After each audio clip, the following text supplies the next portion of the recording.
Naimbagal daw kakabsat. For today's video, magluluto tayo ng dinuguan with the twist.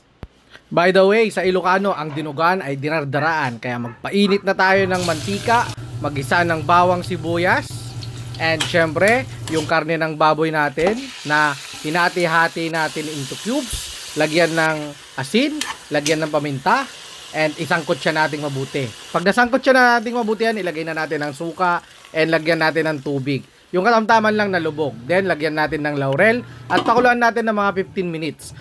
Pagkatapos dyan, pwede na natin ilagay yung twist natin o extender. Ang extender po natin for today ay puso ng saging. Then, pakuluan natin yan for another 10 minutes. After 10 minutes, pwede na nating ilagay yung dugo ng baboy. Pagkalagay mo ng dugo ng baboy, haluin mo kagad para hindi mag-settle.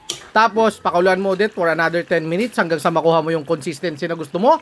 Kung umabot ka nga pala sa part na to, paki-comment naman kung tiga saan ka para alam ko kung saan umabot tong video na to. And pwede na tayo maghain. Pero bago ang lahat, hindi pwedeng mawala yung paborito nating sausawan. Meron nga pala ako dito na siling pangsigang na nakababad sa suka na nasa loob ng rep. Napaka-refreshing nito, isausaw at napakalamig. Napakalutong pati.